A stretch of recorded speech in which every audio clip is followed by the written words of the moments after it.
আসসালামু আলাইকুম। Magic school live চ্যানেলে সবাইকে আমন্ত্রণ জানাচ্ছি। আজকের এই ভিডিওতে আমরা যেই কোনো সংখ্যার বর্গ বের করার একটা কমন নিয়ম নিয়ে আলোচনা করব।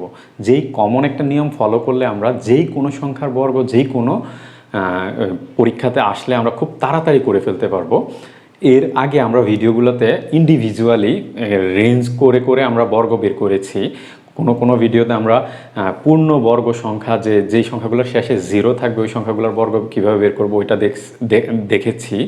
এরপরে আবার কোনো ভিডিওতে আমরা দেখেছি যে 40 থেকে 60 এর মধ্যে সংখ্যাগুলোর বর্গ, আবার কোনো ভিডিওতে আমরা দেখেছি 90 থেকে 100 এই রেঞ্জের সংখ্যাগুলোর বর্গ। কিন্তু আজকের এই ভিডিওতে আমরা এমন একটা সাধারণ নিয়ম শিখব যেই নিয়মটা ফলো করে আমরা যে কোনো সংখ্যার বর্গ বের করতে পারবো। তো উদাহরণস্বরূপ আমরা যে কোনো একটা দেখি। আমরা প্রথমে 33 দেখতে পারি। 33কে যদি আমরা বর্গ করতে যাই, যে কোনো সংখ্যাকে বর্গ করার জন্য আমাদের এখানে 3টা ঘর নিতে হবে।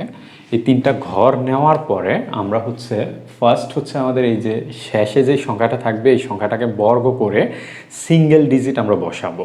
এটাকে 3কে আমরা বর্গ করলে আমরা সিঙ্গেল ডিজিটই পাচ্ছি। 3কে আমরা বর্গ করলে আমরা পাচ্ছি 9। এর পরের ধাপে আমরা যদি এখানে ডাবল ডিজিট আসতো তখন আমরা শেষ সংখ্যাটা বসিয়ে হাতে রেখে তারপর আমরা দ্বিতীয় ধাপে যেতাম। তো এটা নিয়ে আমরা পরের উদাহরণে আলোচনা করব। তো এখন আমাদের কাজ ভিতরের যে প্রতিটা অঙ্ক এবং পাওয়ার এগুলো গুণ করব। 3 গুণ করলে আমরা পাচ্ছি 9। এরপর 9-এর সাথে পাওয়ার যদি গুণ করি তখন আমরা পাচ্ছি 18। তো 18-এর এখানে যেহেতু ডাবল ডিজিট, তো 18-এর আমরা লাস্ট ডিজিটটা বসাবো 8। তখন আমাদের হাতে কত থাকতেছে? এখানে হাতে আমাদের থাকতেছে 1।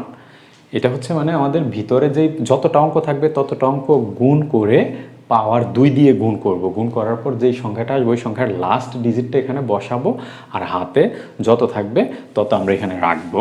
এরপর আমাদের এই যে এই বাম দিকের সংখ্যাটাকে আমরা বর্গ করব। বর্গ করে হাতে থাকা সংখ্যাটা আমরা যোগ করে দিব। তো এখন আমরা 3কে যদি বর্গ করি তখন আমরা পাচ্ছি 9। তো 9-এর সাথে আমাদের হাতে থাকা সংখ্যাটা যোগ করলে আমরা পাচ্ছি 10। তো ফাইনালি আমাদের এই 33কে যদি আমরা বর্গ করি তখন আমরা পাচ্ছি 1089। তো এই প্রসেসটা।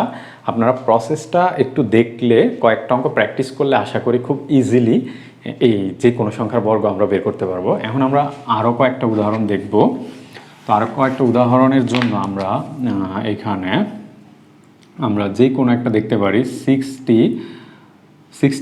62কে দেখি। 62কে যদি আমরা বর্গ করি আমাদের নিয়ম অনুযায়ী আমরা নিব 3টা ঘর।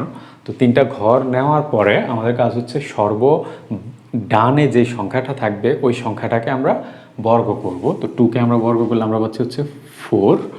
এরপরে আমাদের কাজ কি ভিতরের যে অঙ্কগুলো থাকবে ওই অঙ্কগুলো আমরা গুণ করব। তো 6 এবং 2 গুণ করলে আমরা পাচ্ছি 12। 12-এর সাথে পাওয়ারটা যদি গুণ করি তখন আমরা পাচ্ছি 24। তো 24-এর আমরা শেষ ডিজিটটা বসাবো, এখানে 4, আর আমাদের হাতে থাকলো 2।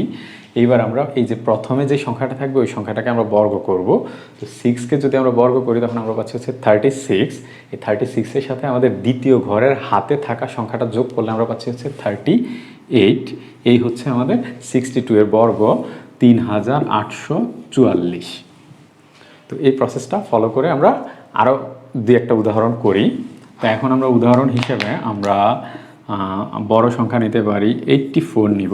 তো 84কে যদি আমরা বর্গ করি আমরা 3টা ঘর নিব। তো 3টা ঘর নিলে প্রথম ঘরটাতে পরের যে ডান দিকের ঘরটাতে আমরা কি করব, এই যে ডান দিকের সংখ্যাটা বর্গ করে শেষ ডিজিটটা বসাবো। 4কে যদি আমরা বর্গ করি তখন আমরা পাচ্ছি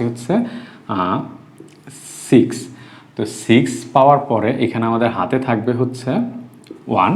তো এইবার আমাদের কাজ এইটা গুণ করব, এইটা গুণ করব, গুণ করে হাতে থাকা সংখ্যাটা যোগ করে এখানে শেষ ডিজিটটা বসাবো। তো 84 মানে 8 আর 4 গুণ করলে আমরা পাচ্ছি 32।